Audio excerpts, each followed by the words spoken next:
여러분 안녕하세요. 지난 시간에 이번 강의에 대한 오리엔테이션을 간단하게 진행을 해 보았는데요. 이번 시간부터 여러분들과 함께 총 5개의 프로젝트를 진행을 해 보도록 하겠습니다.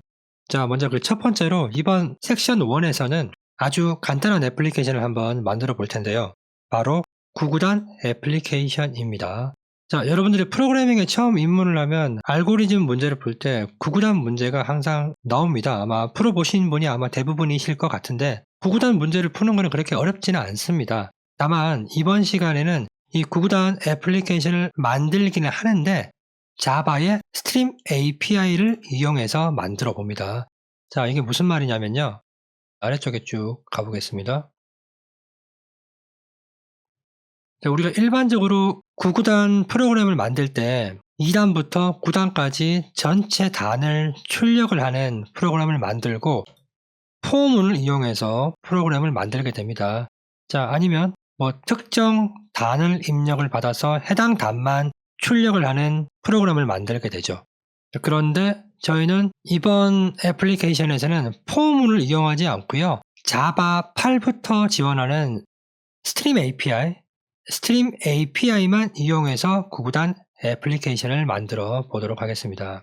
구구단 애플리케이션을 구현하는 것 자체는 어렵지는 않을 것 같습니다. 다만 자바의 스트림 API에 익숙하지 않으신 분들은 자바의 스트림 API에 대한 연습이 조금 필요하실 것 같고요.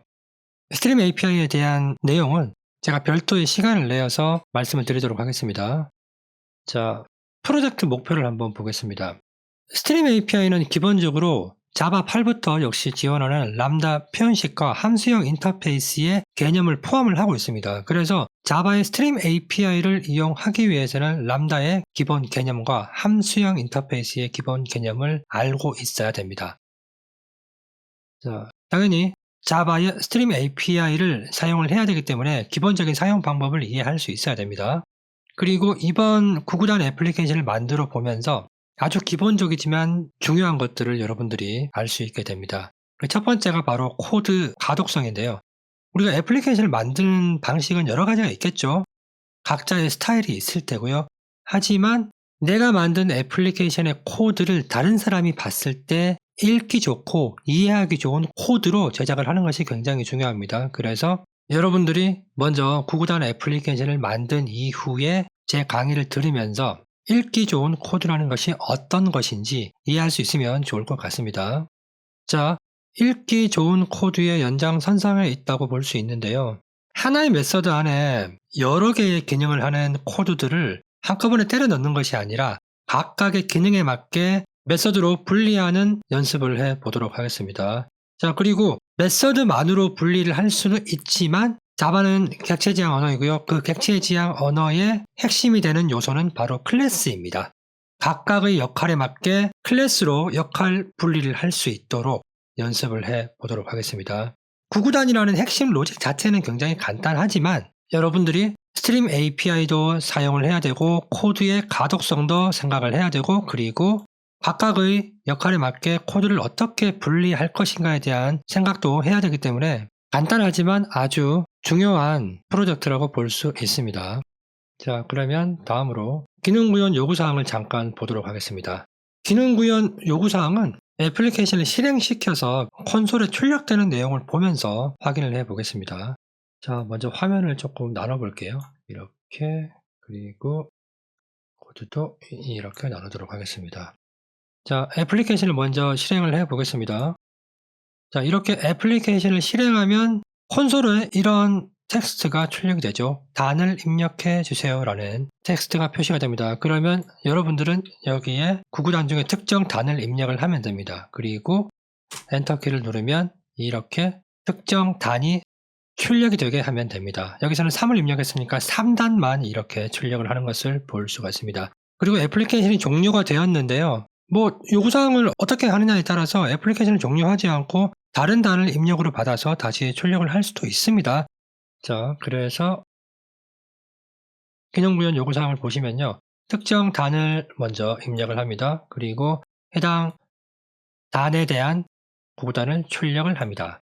자, 그리고 제한사항이 하나 있는데요. 3번에 해당되는 제한사항은 필수입니다. 그리고 4번에 해당되는 제한사항은 선택인데요. 선택이라는 말은 여러분들이 코드에 적용을 하셔도 되고 적용을 하지 않으셔도 된다는 말입니다. 3번까지 구현을 하신 분들은 4번도 가급적이면 코드에 적용을 해 보셨으면 하는 바람입니다. 자, 어쨌든 필수 제한사항을 보시면 하나의 단만 입력이 가능하다고 했습니다. 여기 하나의 단만 이렇게 입력이 가능합니다. 그리고 일반적으로 9구단은 2단부터 9단까지만 사용을 하죠. 그래서 필수 제한사항에 여기 1단인데요. 여기 1단이 아닙니다. 1단이 아니고 2단부터 9단까지 한 자리 숫자의 단만 사용할 수 있어야 한다라고 이렇게 명시를 했습니다. 그리고 중요한 제한사항 하나, 9구단 애플리케이션을 구현을 하는데 일반적으로 for문이나 if문을 사용할 수 있죠. 하지만 이번 프로젝트에서는 for문과 if문을 사용하지 않고 자바의 스트림 API만 이용해서 구현을 해야 하는 것이 필수 제한사항 중에 하나입니다. 자, 그리고 다음으로 선택 제한사항도 한번 볼게요. 자, 예를 들어서 애플리케이션을 다시 실행하겠습니다. 단을 입력해 주세요 라고 메시지가 표시되어 있고요. 여기에 예를 들어서 10을 한번 입력을 해 볼게요. 그리고 엔터를 치면 9구단은 2단에서 9단까지의 숫자만 입력할 수 있습니다 라는 안내 메시지를 출력을 했습니다. 왜냐하면 필수 제한사항에 여기 1이 아닙니다. 1이 아니고 2입니다. 2단부터 9단까지의 단만 사용할 수 있어야 된다라고 했는데 10을 입력을 했기 때문입니다. 그리고 숫자가 아닌 이런 문자열 같은 문자를 입력을 했을 때 마찬가지로 2단부터 9단까지의 숫자만 입력할 수 있어야 된다라는 메시지를 표시합니다. 즉 입력으로 전달받는 단에 대해서 유효성 검증을 실시를 하는 겁니다. 유효성 검증은 굉장히 중요하기 때문에 입력으로 전달받는 데이터는 반드시 유효성 검증을 해 주어야 합니다. 자, 그리고 마지막은 중요하지는 않은데요. 사용자가 애플리케이션을 종료할지 말지를 결정하는 겁니다. 제가 작성한 코드에는 정상적으로 단이 출력되면 애플리케이션이 자동으로 종료가 되도록 구현이 되어 있지만 여러분들이 구현하실 때 애플리케이션을 종료할 것인지 말 것인지에 대한 입력값을 전달받아서 해당 입력값에 따라서 애플리케이션 종료 여부를 결정해 주시면 됩니다. 자, 마지막으로 단 하나만 더 출력을 해보고 강의를 마무리하겠습니다. 9단을 출력해 볼게요. 자, 9를 입력하고 9단을 출력을 하고 있습니다. 다시 한번 말씀드리지만 9구단 애플리케이션의 핵심 로직은 그렇게 어려운 로직이 아닙니다. 다만 여러분들이 생각하셔야 될 건 아주 간단한 애플리케이션이라고 하더라도 제대로 된 애플리케이션의 모습을 갖추기 위해서 입력과 출력 그리고 유효성 검증을 고려를 하셔야 되고요.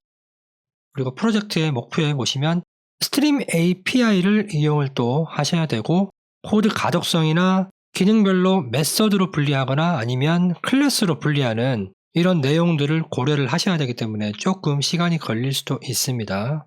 자, 어쨌든 여유있게 시간을 가지시고요.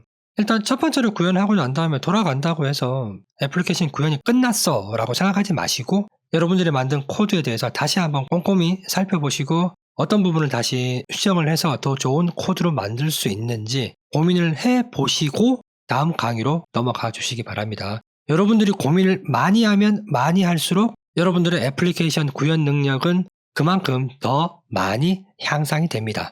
자, 그러면 열심히 구현을 해보시고요. 저는 다음 강의 때 다시 만나 뵙도록 하겠습니다.